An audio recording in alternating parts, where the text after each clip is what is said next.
Good afternoon, I'm Jack Whittaker and to my right is Sanjay Suri. Welcome to Beyond the Boundary, the show where we bring you all the latest cricket news from across the globe. On this episode, we will take a look at the ongoing Champions Trophy, including England's opener against Australia in Lahore, before taking a wider look at how the tournament may play out, and also who to look out for. Finally, we will cover the implications of the tournament, including how significant this tournament is for Pakistan and cricket as a whole, including Afghanistan's controversial inclusion. So Sanjay, for the viewers who may not be familiar with the tournament, talk to us more about how it works in the format. So it's been a bit of an interesting history for the Champions Trophy so far, and the last edition was in 2017 before a bit of a hiatus before they brought it back in 2025. There are 8 teams in total in 2 groups of 4 in a 50-over tournament, and the top 2 teams in each group go through to the semi-finals, where it's then a straight knockout to determine who will be the winner. It's the first tournament to be hosted in Pakistan since 1996, and a monumental occasion for the country as a whole. Have you been watching any of the tournament? I've managed to catch a bit of it. I saw some of New Zealand's opener against Pakistan. The Kiwis looked in pretty good nick with a pretty well-rounded squad as well. So it's going to be tough for some of the other teams to try and find their way in Group A. I know this is not one of the most popular tournaments on the cricket calendar, but there are some big names involved and a lot of cricket still on offer. I mean, you talk about it not being as anticipated as other tournaments, but for me it's really exciting to see big matches and big matchups. Because there are only 8 teams, you really do have the best of the best, the creme de la creme. Absolutely. And every match is key. We've seen it so far in this group stage already, where each match could be so vital for a team's prospects. And it's just so good to see great cricket, really.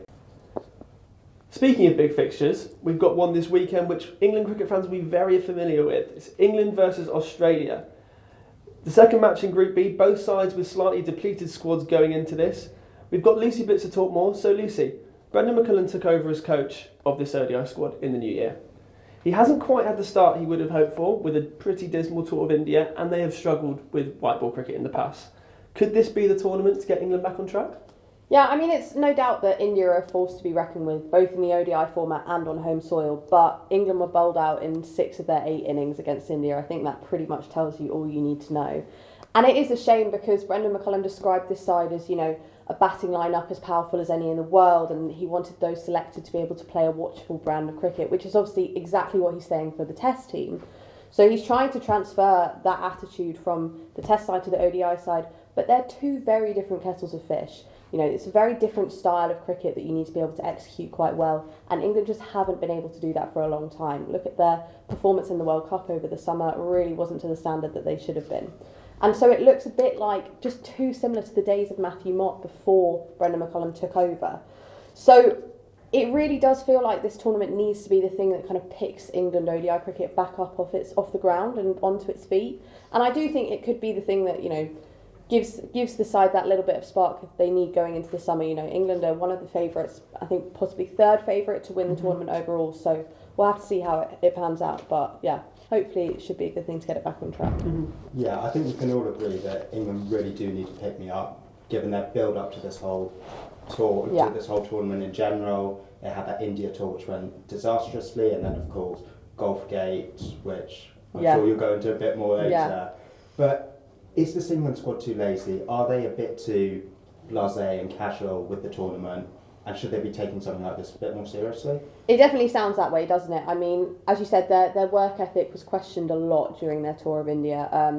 It sounds like ahead of the final ODI, Joe Root was the only player to train in the nets, which obviously isn't a great look. As you said, the rest of them went out to play golf, which is, a sight a bit too familiar with cricket these days. It's led to a lot of criticism, namely Kevin Peterson has kind of taken a big whack at the England side, saying they're lazy, their work ethic is just not where it should be. But the suggestions that they only had one net tour for the whole tour, the one net training session for the whole tour, are completely unfounded. This is a side that obviously want to perform well, and also they've got Brendan McCullum as their head coach. He's not going to let them slack off. He's going to expect really good high standards throughout. So yes, that is, I don't doubt that they had many training sessions in India and they wanted to perform better. But as you said, the brand of English cricket is on a bit of an image problem. It's on the verge of one. And when you combine it with all the criticism that England women got after their Ashes series. You know, they had suffered a major blow in the fact that they were whitewashed by Australia 16-0, and there was talk of, you know, going on long Sydney beach walks and not having the work ethic that they needed. It does really feel like England cricket as a whole needs a massive boost. And as I said, the Champions Trophy, while it's not one of the most watched tournaments of the year, it could be the thing to give it that little bit of spark. And image problems aside, when you actually look at the nuts and the bolts of the England squad, it's packed with quality, but as you mentioned before, it is a bit depleted. Yeah. They are lacking a few players, especially in the bowling department. Yeah. I took a look at their starting 11 for their match against Australia. It looks like we're going to see a mixture of Root and Livingston kind of filling in as that fifth bowler. Do you really want 2 part-time spinners when you're in Asia? Could that be a bit of an issue? Tell us a bit about the England squad.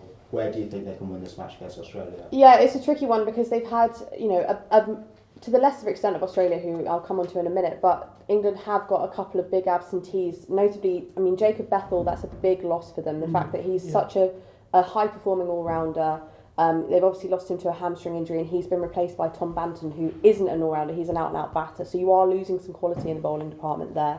And when you look at England's bowling, yes, they're boosted massively by the looks of Jofra Archer and Mark Wood, who come back to the side following, you know, long spells on out through injury. But Adil Rashid is kind of the only person who they're really relying on at the moment. You know, he was the one who had a pretty decent tour in India. But other than that, the rest of the bowlers just kind of didn't perform to the standard they needed to. And as you talk about that, the role of the fifth bowler, you know, Livingston and Root have often combined to make that roll up. But it's really tough to do that. And they were whacked about for a fair few in India. So you'd really hope that, you know, the Champions Trophy, they don't go for as many and they are able to kind of hold up Rashid in that standard. I mean, Rashid's been sort of one of the shining lights in white ball cricket, hasn't he? In terms of, like, you can expect him to carry a lot of the burden. He's probably one of the only members of the squad where it's like he's particularly suited to the format compared to some of the others. Yeah. But anyway, so we've talked about England, and their opponents Australia are in somewhat of a similar position in terms of absentees, and also potentially in terms of their attitude towards the tournament could potentially be questioned in a similar way to England. So how do you assess Australia going into the tournament? Well, I mean, you said they're in a similar position. I would say they're probably in an even worse position than England because they've lost a massive side of their squad in the fast bowling trio of Pat Cummins, Josh Hazlewood and Mitchell Starc. They're all out through either injury or personal reasons. And they've been a backbone of Australian cricket in all 3 formats for so long. But it's not just the bowling. They've also lost David Warner, Marcus Stoinis, Mitch Marsh is not involved, all of which played in the 2023 ODI World Cup. You've lost some huge names from that squad. So when you look at their ranks compared to England, it almost feels like England have the upper hand, which you wouldn't say after the India tour. You know, they look really depleted after the India tour. So I think it will be a big blow for the Aussies, but they've got a couple of, you know, some shining lights creeping through, so we'll see who comes through. You say that, so you mentioned obviously the absentees. Yeah. There are some big players still involved. Obviously, you've got captain Steve Smith, one of the stalwarts of Australian cricket, and you've also got Travis Head. So in the batting department, just with those two, they're looking pretty all right. But who do Australia need to rely on to deliver against England, and also just for their general hopes of winning the trophy? I would say watch out for Spencer Johnson. So yes, he only has 1 ODI cap. He's 30 years old. He's getting on a little bit. But I do think that he could be a real asset to the Australia squad. Let's not forget, he was working as a gardener 3 years ago. And he's come leaps and bounds since his days, you know, kind of having to top up his cricket salary. He had a breakthrough in the Big Bash in 2023. And he could really help boost Australia's seam bowling lineup when you look at those absentees. Particularly when you think about the fact that it's not so much a young squad, but it's an inexperienced squad. So yes, he doesn't have that many ODI caps to his name, but this could help him get more, could help him just freshen up a little bit, get some more experience with those, as you say, the likes of Steve Smith, Travis Head. Just being in that environment with them hopefully really gives him a boost to his confidence and, you know, see those wickets coming from him. Yeah, I've got to agree. I'm a big fan of Spencer Johnson myself. And you know, he's a proper old school Aussie quick and will hit that 90 plus mile an hour. Yeah. Wouldn't like to face him. Definitely not. Absolutely not. No. Wouldn't like to see you in the nets with him, Jack. Yeah, that would be a terrifying experience, yeah. And whilst Australia might be a bit half-hearted with the build-up to this tournament and the tournament as a whole, of course they've got the World Test Championship final coming up soon, which is probably a bit of a bigger deal. let's not forget, it's England v Australia. That's Yeah. always going to be a rivalry. People are always going to switch on the TV to watch it. It's always going to get a bit feisty, a bit heated. Yeah. Once they're on the pitch, the players will be giving it their all, won't they? Yeah, absolutely. It's not something that they're just going to kind of let the other team walk over them. You know, this is England-Australia. It's one of the most prime rivalries in English cricket, in cricket as a whole. And so you're going to see your players like fighting and trying to give it their all, no matter what tournament it is. Yes, as you mentioned, the Champions Trophy doesn't get the viewers that hopefully it would want, but as you said, it's England-Australia, and we could see the likes of, Steve Smith coming up against Jofra Archer. That's a battle for the ages. That's one we haven't seen for a long time because of Archer's injury. Yeah, and how great was that in 2019? We had a fantastic time during the Ashes watching that battle, and it could really, it could get a bit fiery on that pitch. So, yeah, wait and see, but 9 a.m. Saturday morning, that's where I'll be. Yeah, thanks for that, Lucy. Just a reminder, 9 a.m. GMT, 2 p.m. local time, England v Australia. You don't want to miss it. So we know England are one of the favourites and that two-time champions Australia are struggling with a depleted squad. But what about the other teams across the tournament? To give you a reminder of how it works, there are 4 teams each in Group A and Group B, with the top 2 in each group advancing to the semi-finals. So much like a World Cup style format. Let's start with Group A, and with the side that everyone is talking about, India. They will be playing in the UAE, which Georgia Garnett will go into more detail on later. But now let's turn to Rishi Tanna to hear more about their prospects. Afternoon, Rishi. Afternoon. How are you today? Yeah, not too bad. So, India, different country, different time zone, different pitches, different everything. Is this an advantage or is it a disadvantage? I think it might be. It certainly looks good on paper. They can get used to the pitch, and if they were playing in Pakistan, it would have been a political nightmare. Even if that game had got ahead, I'm not sure either team is going to sort of make it out. Like Virat Kohli on that pitch would have been box office, but perhaps a bad idea in general. So the neutral venue could be good, and they will settle in. They'll get used to whatever type of pitch. They'll be a bit different. I think over in Pakistan, often they're a bit flatter, but in Dubai they're a bit more all-round. That might suit the squad of India, and they got off to a great start. They managed to coast pretty much to a 6-wicket victory over Bangladesh, and Shubman Gill scored 101 not out, and he looks in great form. And if he can keep that up for the rest of the tournament, they'll be a tough team for anyone to face. And Bangladesh, they were actually reduced to 36 for 5, and things were looking pretty rough for them. But they recovered. They got 228 in the end, but it wasn't enough even after Tawhid Hidoy's ton. But yeah, all the talk has been about Dubai and the politics of the situation, which, to be honest, might suit India in the end. They probably would like to lose a bit of that attention as favourites. They're gonna, everyone's gonna be like rooting for them to lose. And if people aren't talking about the actual cricket on the pitch, then they might just be able to get down to it and grind out the wins that they need. Yeah, I agree. I think it's so much easier for them to just be staying in the same hotel, have the same base, don't have to do any travelling, whereas their group opponents and their opponents in the knockout have to do all the travelling. And at the start of that match against Bangladesh, like you said, they were down to 36 for 5, and it really did look like Bangladesh were going to be the whipping boys of the tournament. But they did recover, and they did make a good game out of it. It did look a bit nervy for India in the end. Do you think Bangladesh are going to be the whipping boys? Do they have any chance? I don't want to be too negative because it's an opening game. India are a supreme side, but it does look like that. It's a really tough group to be drawn into, and they've got two difficult games, and I'm afraid that game looked like it was in India's control straight away. And you could even make an argument that those Indian bowlers weren't looking to sort of skittle Bangladesh out, and they were more just looking to get used to the pitch and get some more time on it and build it innings slowly. That's why they didn't go out and try and smash a big run rate. They just wanted to get used to that.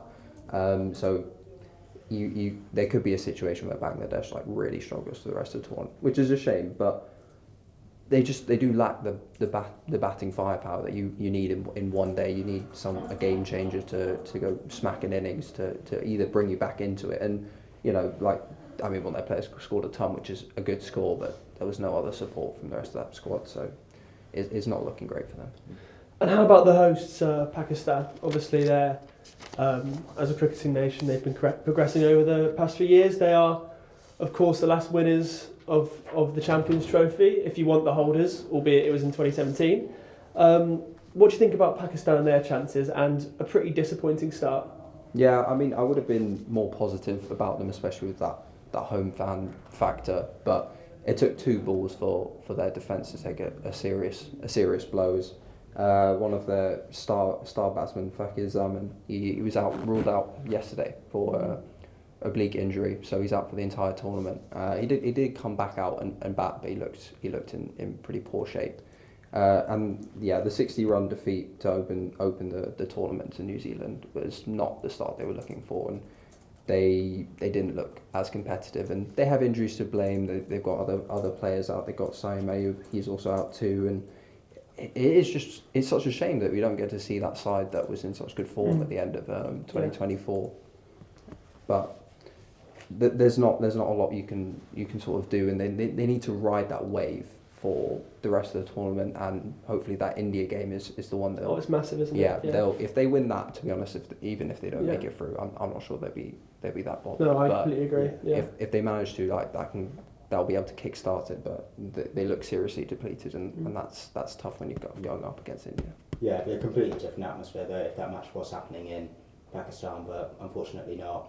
And it is such a shame to see the host country not. I mean, they're not out of it yet, but if they were to fall out, it's such a shame to not see them in the knockouts. But as for their conquerors, New Zealand, that's a huge win for them. They've probably got 1 foot in the semi-finals, and they look to have a lot of experience in their squad, and a lot of players there who know how to play in major tournaments, know how to win major tournaments as well. Tell us a bit more about their squad so far and how you think they'll get on in this tournament.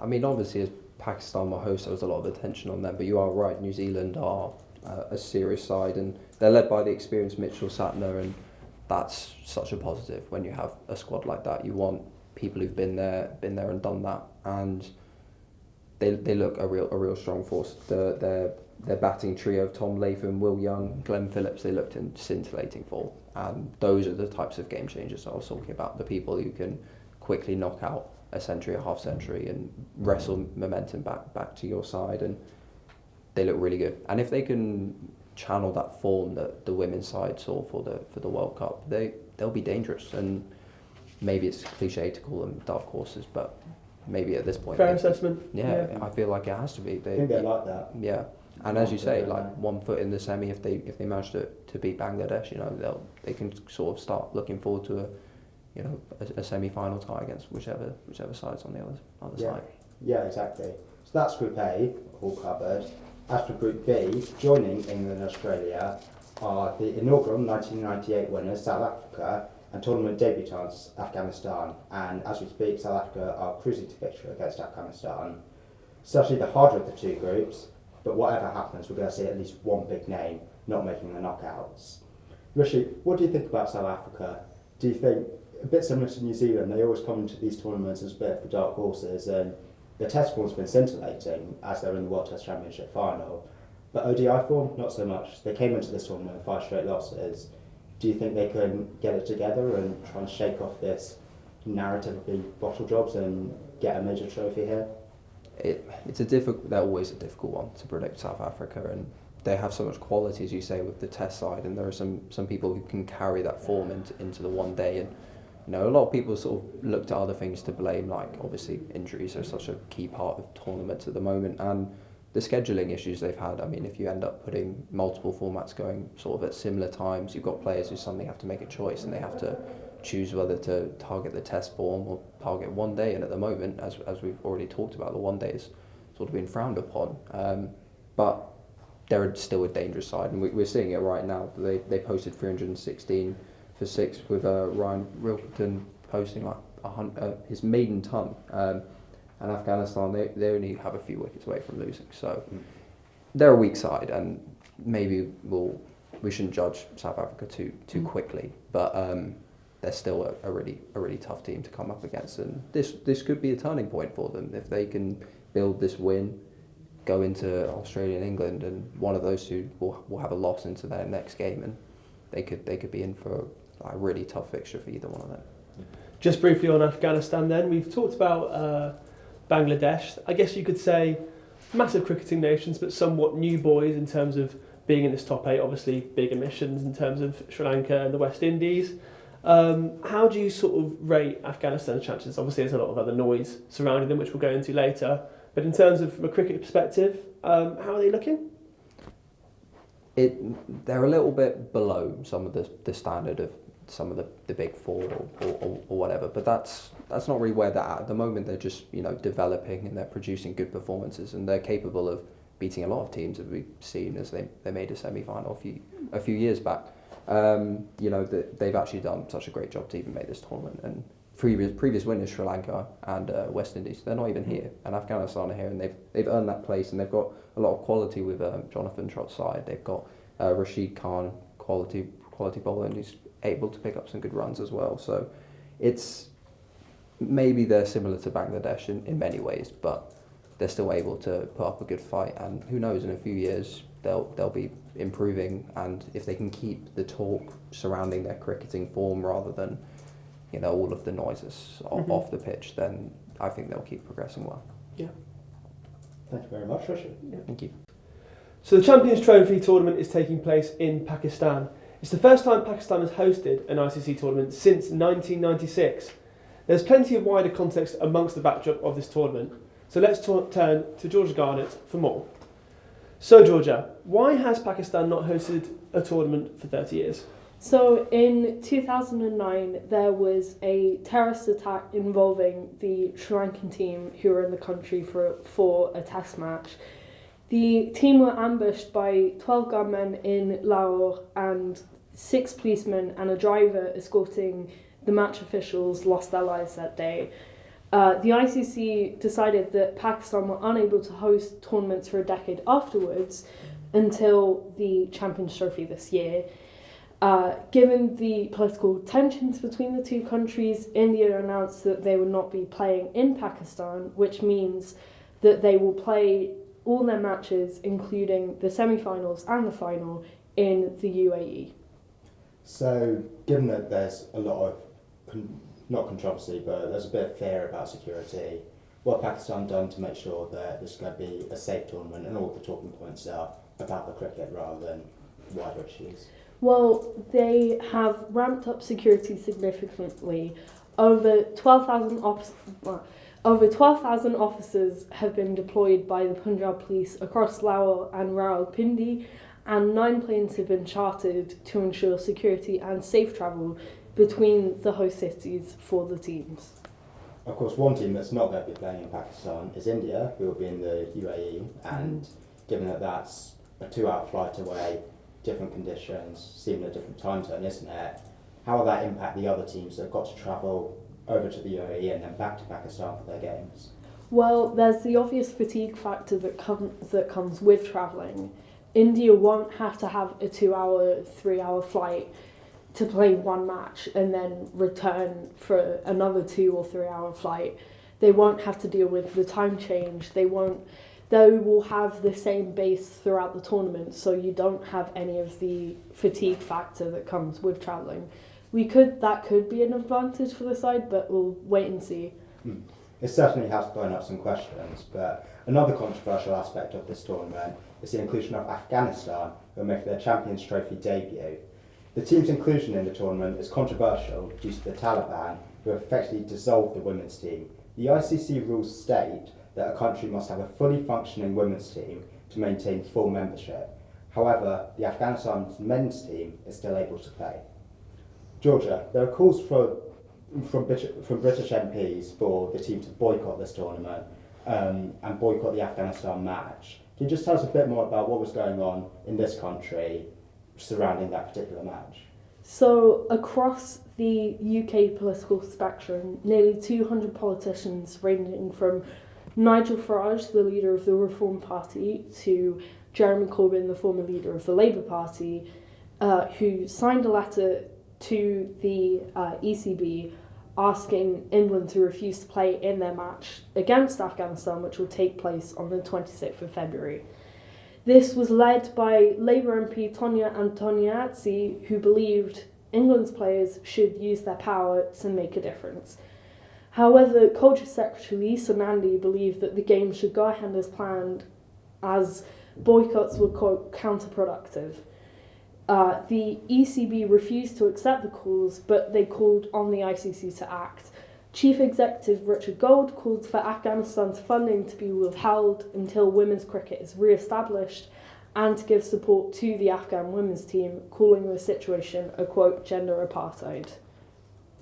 And this isn't just something that's been going on in England as well. So calls for a boycott, they've been reciprocated by a number of other nations involved in the Champions Trophy, namely South Africa and Australia. So what has been the attitude of these nations towards Afghanistan's involvement in the competition? So all three teams involved in Afghanistan's group have seen some sort of call for a boycott. In January, the sports minister in South Africa, Gayton McKenzie, suggested that the Proteas match against Afghanistan should not go ahead, saying that if he had been the one to decide, the match would not have happened, certainly would not have happened. But McKenzie does not have the authority, and the match went ahead today, and it has just finished now, and South Africa handily defeated Afghanistan. Australia, meanwhile, the chairman of Cricket Australia said that he was very proud of the Federation's decision, choosing to cancel all bilateral series against Afghanistan, but still deciding to play them in any ICC World Cup events. But the Afghan players are not responding to calls for a boycott, as before today's match against South Africa, Captain Hashmatullah Shahadi said his players would, quote, ignore any potential distractions that came from people within other countries calling for a boycott. So let's end this segment by circling back to the hosts. So despite everything, this tournament could be a major step forward for Pakistani cricket, and for the people like hosting a major tournament is just massive, very big deal. As the holders as well, there's that added incentive obviously of defending the title. So what will this mean for the nation of Pakistan to host a major cricketing tournament? It will mean a lot for the country. Young fans will finally be able to see cricket and a major cricket tournament happening in their home country, in their home stadiums, and get that atmosphere back for the first time in decades.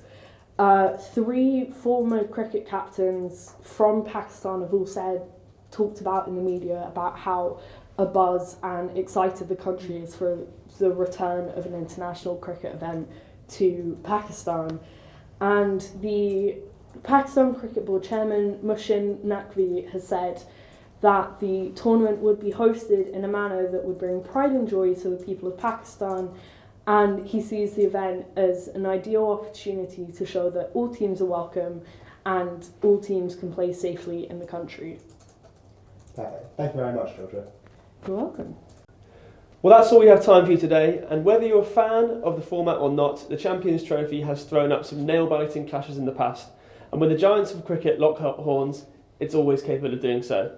Cast back to 2013, when an inspired Lasith Malinga nearly debilitated the whole New Zealand batting order as the Kiwis eventually chased down the measly target of 139.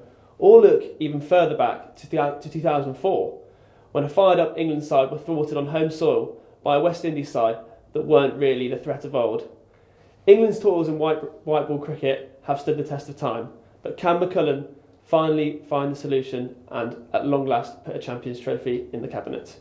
From all of us here at Beyond the Boundary, enjoy the weekend and we'll see you soon.